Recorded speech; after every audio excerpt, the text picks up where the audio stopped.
पढ़े भी, मेरे कुछ दिन उनके यहाँ रहे भी, और उसके भी कई संस्करण मुझे मंगलेश जी ने सुनाए। कुछ अन्य लोगों को आप बाद में सुनवाइए, कुछ अन्य लोगों को आप बाद में सुनवाइए। और मैं लोगों का समान संजय जोशी जो टाइम लाइन बनाया, मैं उसको चल रहा हूँ। मित्रों, मैं देख सकता हूं कि आप सब लोग थक चुके, काफी देर हो गई है, और अंतिम वक्ता तथाकथित अध्यक्ष की मुश्किल ये होती है कि अच्छी अच्छी बातें कही जा चुकी होती हैं, तो उसके पास कहने को बहुत ज्यादा बचता नहीं। इस अंक को, जो कि बहुत प्रशंसनीय है, उचित है, देर कराने में थोड़ी सी मेरी भी भूमिका है।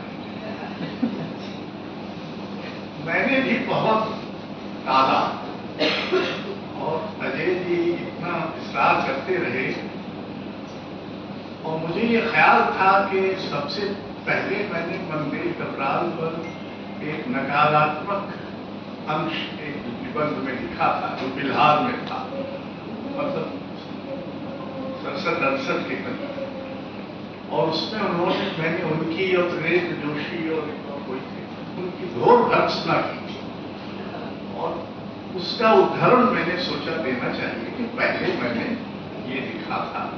उस पर ये टिप्पणी भी की, कर्कश कविता पर कर्कश आलोचना। उसके बाद मैंने लिखना शुरू किया, जो मैंने लिखा, मैं उसके बारे में भी बताऊंगा। बहुत लोगों ने कहा है कि उनकी निजी क्षति हुई है, तो एक कवि समाज का महत्वपूर्ण सदस्य, पूरे कवि समाज की निजी क्षति होता है अगर चला जाए। मेरी निजी क्षति थोड़ी ये भी हुई कि वो शमशेर बहादुर सिंह की जीवनी हमारे लिए लिखने वाले थे, और उनका तो कहना था कि मैं दिसंबर के अंत में दे दूंगा, और दिसंबर में खुद तो चले गए, और जीवनी रह गई लिखने से। और तब से अब तक मुझे कोई और उपयुक्त लेखक नहीं सूझ रहा है जिससे मैं आग्रह करूं कि अब तुम शमशेर की जीवनी लिखो, क्योंकि शमशेर एकमात्र बड़े कवि हैं जिनकी जीवनी अभी तक नहीं लिखी जा सकी। हिंदी में महत्वपूर्ण कवियों का परिवार उसके अपने क्षेत्रफल और आयतन के हिसाब से बहुत बड़ा नहीं, पर जितना भी है उसमें निश्चय ही मंगलेश डबराल एक सदस्य होंगे उस महत्व के परिवार में। और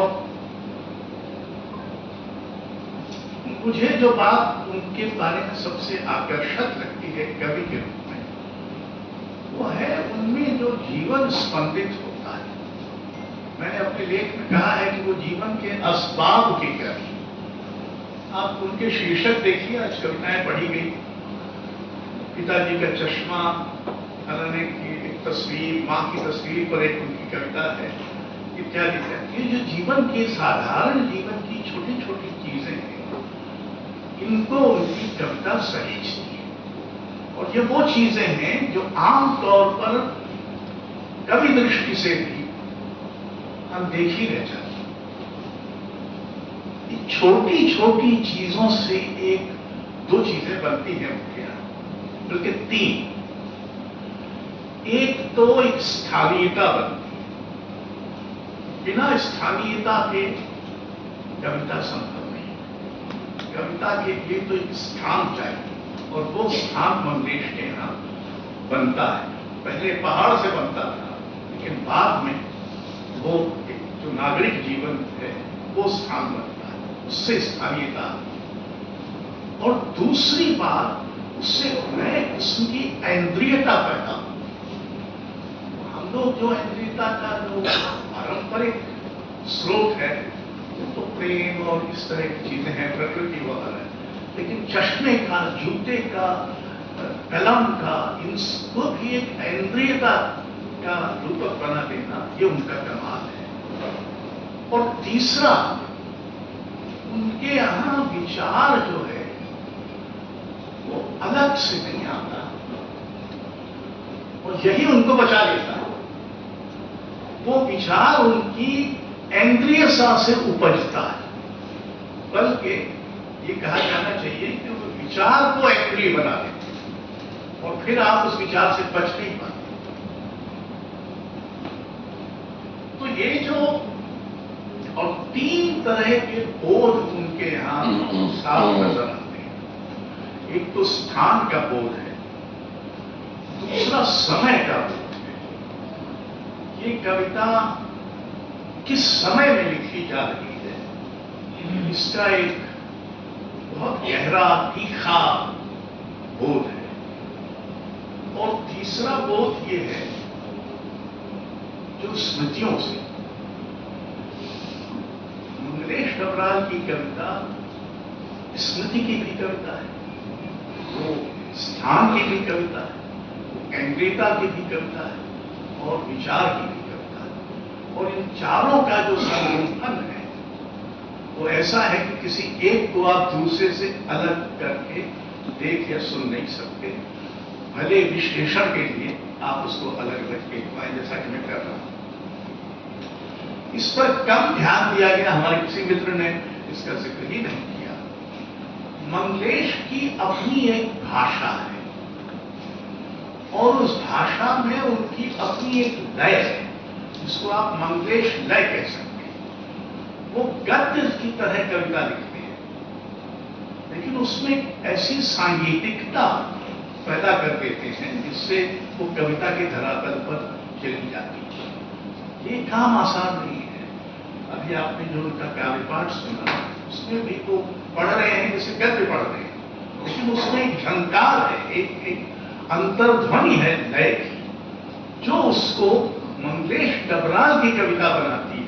वो रघुवीर सहाय की कविता नहीं हो सकती, वो असद जैदी की कविता नहीं हो सकती। तो ये जो लय है, मंगलेश की लय, उसको भी हमको याद करना चाहिए। तीसरी, चौथी, पांचवी जो भी बात है,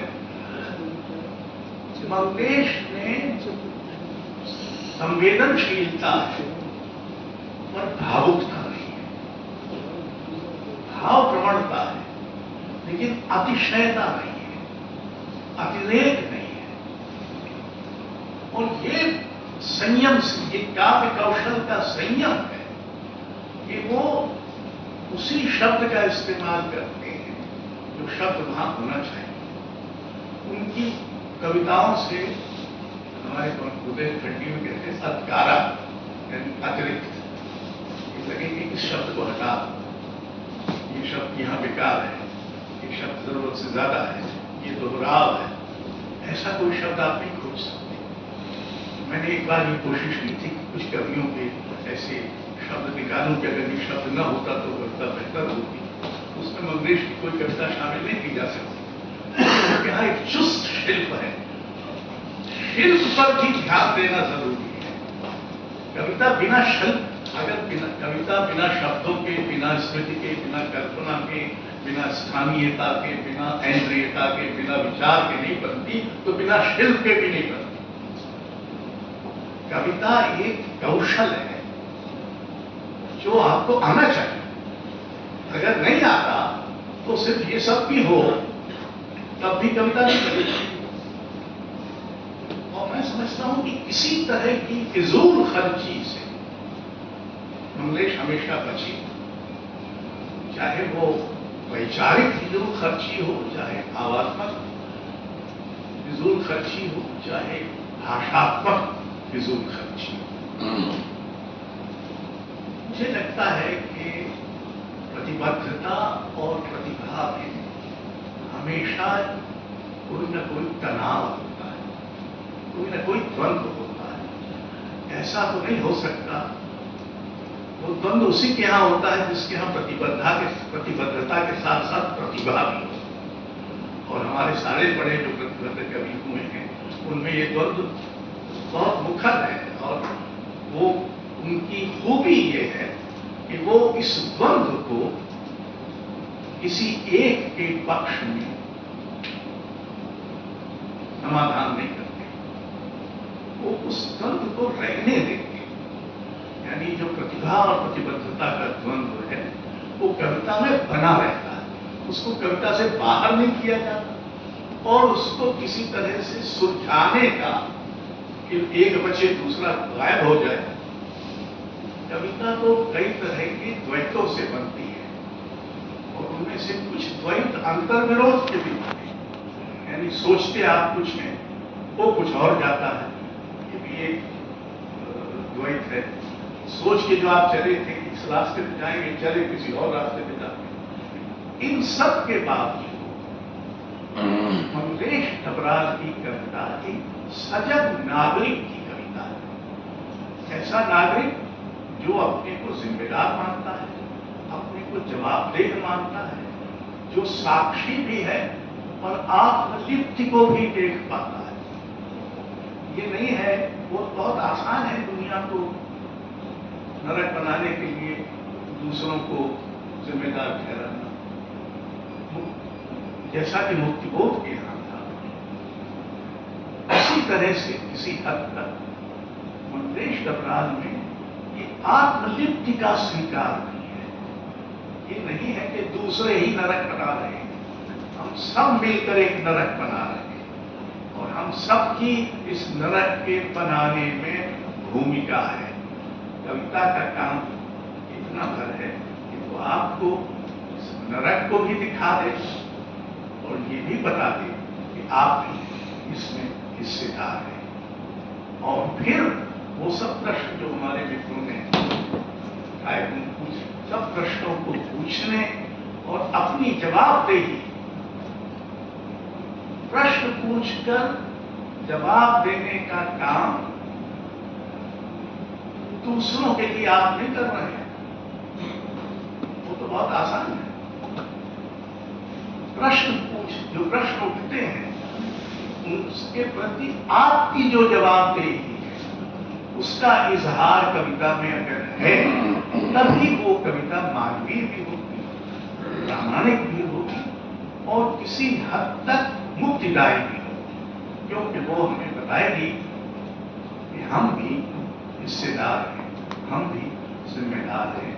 और ये सौभाग्य की बात है कि मंगलेश डबराल एक ऐसे कवि थे।